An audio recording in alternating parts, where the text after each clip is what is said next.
Buenos días, buenas tardes o buenas noches. El día de hoy vamos a abordar el tema de cáncer anal. Soy Luis Antonio Villa Rodríguez del grupo 82, actualmente cursando la licenciatura en médico general y justamente cursando la materia de oncología. Este correspondería al proyecto final, dando inicio a este tema muy importante en la actualidad. Ahora, si vamos a hablar de cáncer anal, primero tenemos que tener relevancia en cuanto a la anatomía y distintas cuestiones las cuales tenemos que considerar si nosotros debemos de implicar o tenemos que considerar un importante abordaje del paciente. Para nosotros entender mejor la anatomía, tenemos más que nada como tal el ano, que es la abertura, la cual corresponde al canal anal, el cual se extiende de 3 a 4 centímetros del recto a la piel perineal y de ahí se extiende hasta 5 milímetros alrededor del borde anal. Hay que tener en consideración ciertas cuestiones, puesto que la piel perianal está recubierta, por así decirlo, de glándulas, tiene pigmentación, tiene pelo, en todo caso, y bueno, interiormente encontramos a la línea dentada. Esta misma línea dentada se combina con epitelio transicional, con características de mucosa rectal, uroterial y epidermoide. Aquí observamos justamente en esta imagen que está una rica irrigación a final de cuentas y cada una de las regiones aquí observables tiene una irrigación diferente. Más adelante vamos a encontrar un abordaje con lo que sería el drenaje linfático, que es muy importante en cuanto a consideración, puesto que si nosotros vamos a tener en cuenta la etapificación, mientras tanto la clasificación TNM, vamos a centrarnos en la parte de noodle, o sea, ganglios linfáticos afectados, y de ahí podemos determinar como tal la diseminación hacia el ganglio más cercano dependiente de la zona afectada. Ahora, como les acabo de mencionar, abordando el tema de drenaje linfático, a final de cuentas observamos aquí en esta imagen que tiene distintas regiones a las cuales drena finalmente. Ok, si bien la piel perianal y porción distal a la línea dentada, drena su contenido a la inguinal superficial, a los vasos linfáticos de la inguinal superficial, ok, como podemos observar en la imagen más que nada. Aquí la línea pectínea o línea dentada, también llamada de esta forma, drena hacia distintas partes, siendo los pudendas internas, los hipogastrios y los obturadores los principales implicados en esta situación. Mientras tanto, el canal proximal drena hacia las perirectales, hemorroidales superiores también. ¿Ok? Ahora, pasando a lo que sería patología. Si nosotros nos vamos a centrar en los distintos tipos de, de cáncer en cuestión, en esta situación es muy importante determinar que en la región anal existen 4 categorías distintas, ¿ok? En las cuales encontramos al carcinoma epidermoide, al basaloide, al adenocarcinoma y otros derivados de la piel perianal, ¿ok?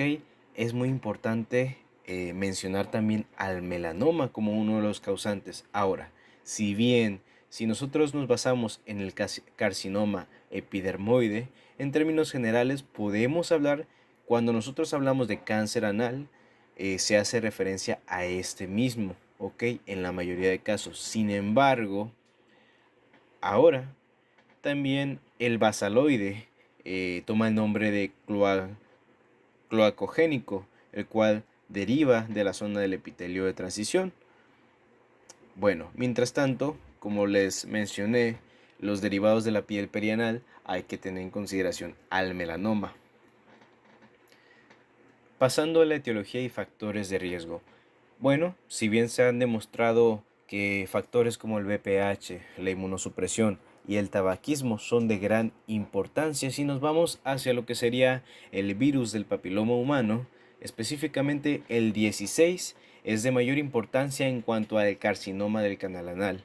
seguido del 18, después el 31, el 33 y finalmente el 35. Si nosotros después pasamos con lo que sería la enfermedad benigna de la región perianal, tenemos que tener en consideración que fístulas, fisuras y hemorroides realmente no parecen predisponer al cáncer como tal, pero se ha observado que la aparición como tal de la aparición como tal, en este caso de enfermedad benigna de la región perianal, específicamente las fisuras, pueden favorecer a la infección del virus del papiloma humano. ¿Ok? Hay otras cuestiones más que tenemos que considerar, como lo sería la infección por el virus del papiloma humano como tal, o en todo caso, aquí tendríamos que tener en consideración que también el género femenino es muy importante el abordar, puesto que el sexo femenino es el más afectado en una proporción de 5-1 en relación a los hombres. Esto por ser que las mujeres quienes tienen una mayor prevalencia en cuanto a las infecciones por el VPH. Ahora, hay otras cuestiones más que se abordan, como lo sería la enfermedad de Crohn. Hay pacientes con enfermedad de Crohn de larga data, especialmente aquellos con enfermedad perianal activa, y estos presentan un mayor riesgo de desarrollar el cáncer del canal anal. ¿Ok? A final de cuentas, la mayor incidencia de estas inflamaciones persistentes en dicha área perianal se dan por enfermedades crónicas como lo son las fístulas. ¿Ok? Ahora, si bien hace un momento mencionamos esta relación, las fisuras, por otra parte, favorecen a dicha infección por el VPH. Ahora, si nosotros nos basamos en lo que sería el cuadro clínico, si bien las manifestaciones clínicas más comunes que encontramos sería el sangrado rectal, la problemática principal es que si bien el sangrado rectal se presenta en el 45% de los casos, y por otra parte la sensación de tumor rectal en un 30%, hay que tener en cuenta otras situaciones relevantes, puesto que un médico el cual no realiza una exploración adecuada podría, puesto que las manifestaciones clínicas en esta situación, siendo la manifestación más frecuente como tal el carcinoma anal, es el sangrado rectal.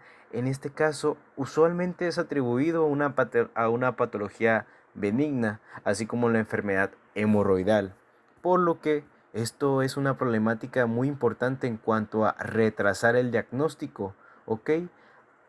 Si bien también se encuentra lo que sería la sensación de una tumoración, hay otra problemática muy importante, puesto que debido al pudor del paciente, debido a la, a la carencia de habilidad del médico o a la falta de experiencia incluso, la falta de exploración física es muy común, puesto que estas lesiones suelen pasar desapercibidas, como suele ser en el cáncer de recto, por ejemplo, y confundirlas, como hace rato mencioné, con una enfermedad hemorroidal. Y de esta forma es como se retrasa un diagnóstico y tratamiento oportuno, cuestión que debería dejarse de lado.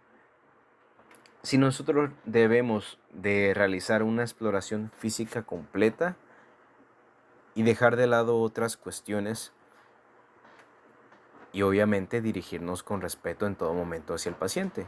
Ahora, la clasificación para clasificarlo deberá realizarse posterior a la biopsia del tumor primario y previo a recibir tratamiento como tal. ¿Ok?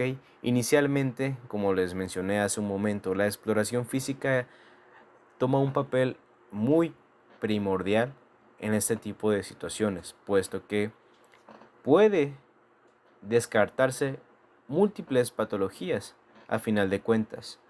La exploración de la región inguinal, por ejemplo, en búsqueda de probables diseminaciones hacia ganglios linfáticos específicamente. Posteriormente, el uso de estudios de imagen como la tomografía computarizada, la radiografía de tórax se menciona también, o incluso la resonancia magnética deberá de ser primordial a final de cuentas. Y si en dado caso, tanto, tanto las herramientas del médico como la capacidad adquisitiva del paciente, si éste tiene dicha capacidad y si se presta también la institución o lugar donde se está atendiendo el paciente, de ser posible se puede optar por una tomografía por emisión de positrones. Ahora, cuando nosotros estamos hablando de tapificación, bueno, en esta situación, esta se debe de realizar en base a los criterios del American Joint Committee on Cancer, en base al sistema TNM, al clásico sistema que usamos en la mayoría de casos, de tal forma en que el paciente puede cursar por diferentes etapas clínicas y un pronóstico respectivo que como tal, si observamos que en base a dicho sistema TNM va en aumento, el pronóstico va a ser inversamente proporcional a, a dicho, a dicho criterio. A final de cuentas podemos encontrar las definiciones en este caso del TNM, siendo que como bien sabemos, la T implica tumor, la N los nódulos linfáticos regionales, mientras tanto la M siempre corresponderá a metástasis, ¿ok? Entonces, cuando nosotros tenemos un T1 implica un tumor de 2 centímetros o menos de diámetro. Cuando es de 2, es mayor a estos 2 centímetros, pero menor a 5 centímetros de diámetro. Si es un T3, implica un tumor mayor a 5 centímetros de diámetro. Mientras tanto, cuando nosotros estamos ante un T4, este es un tumor de cualquier tamaño, el cual puede invadir los órganos adyacentes en sí. Cuando estamos ante la N, ante una N0, un N negativo, no hay metástasis en nodos linfáticos regionales. Sin embargo, cuando hay una N1, hay metástasis hacia los nódulos perirectales. Ante el N2, los nódulos linfáticos unilaterales de la ilíaca interna o ya sea de la inguinal. Ante la N3, en los perirectales, inguinales y o siendo de carácter bilateral esta metástasis de la ilíaca interna o las inguinales. Por otra parte, y por último, la metástasis a distancia, cuando es un M1, es una metástasis a distancia, con afectación a otros órganos. Ahora, en base a este mismo sistema, hay etapas clínicas las cuales están adaptadas en donde a partir de esta clasificación de este sistema TNM determinamos que hay un total de 4 etapas, siendo que la 3 se divide en una A y una B, siendo que la etapa 1 implica una T1, pero no hay metástasis y no hay diseminación hacia los ganglios linfáticos. Mientras tanto, la 4 implica que puede presentarse cualquier T como tal, cualquier N, es decir, puede ser N1, N2, N3 o T1, T2, T3, T4 incluso, pero si hay metástasis, si hay indicios de metástasis, desde el momento en que se determina que hay metástasis, en ese momento vamos a clasificarlo como una etapa clínica grado 4. ¿Ok? Al final de cuentas, eso es lo que vamos a tener en consideración. Grado 2 va a ser cuando hay una T2 y T3, pero si se fijan en dichas etapas clínicas, nunca se va a encontrar la diseminación hacia ganglios linfáticos y metástasis como tal no se va a encontrar. Sin embargo, a partir de la 3 es ahí donde nosotros encontramos diseminación hacia ganglios linfáticos, tratándose de T1, T2 o T3. En esta situación es cuando nosotros encontramos dicha metástasis. Sin embargo, en el caso de la 3B, vamos a determinar que no hay metástasis, pero sí hay un N1 y un T4. De requisito para determinar que sea una etapa clínica, un estadio 3B. Ahora, ¿qué es lo que vamos a hacer en esta situación? Si nosotros se nos presenta un caso, qué es lo que debemos de hacer? Inicialmente debemos de explicarle al paciente su situación actual. En cuanto a sea cual sea su etapa clínica, debemos de dirigirnos de forma respetuosa, tranquila y debemos de explicarle claramente su situación actual, sus condiciones de salud, sus medidas o sus alternativas a final de cuenta y su posible tratamiento, el cual debe de ser de forma holística, es decir, debe de incluir, debe de ser de forma multidisciplinaria a final de cuentas, pero a final de cuentas aquí, ante una enfermedad localizada, tenemos que tener en consideración que a pesar de tratarse un tumor en etapas tempranas, cuando es una enfermedad localizada, es decir, que no hay diseminación hacia ganglios linfáticos y no hay como tal metástasis, pero sí hay un T1 y un T2, en este caso se deberá de utilizar la terapia combinada, esto con el propósito de mantener la funcionalidad del esfínter anorrectal. A final de cuentas, el propósito de esta situación es preservar la funcionalidad, en este caso, de dicho esfínter. ¿Ok? Se sugiere el uso de fluorouracilo de 1000 miligramos por metro cuadrado en los días 1 a 4 y los del 29 a 32, y además de mitomicina de 10 miligramos por metro cuadrado los días 1 y 29, ante un máximo de 20 miligramos por dosis, esto a causa de la toxicidad que representa. Y durante la radioterapia, ¿ok? Este tratamiento se le considera el tratamiento de Wayne State o de Nigro, ¿ok?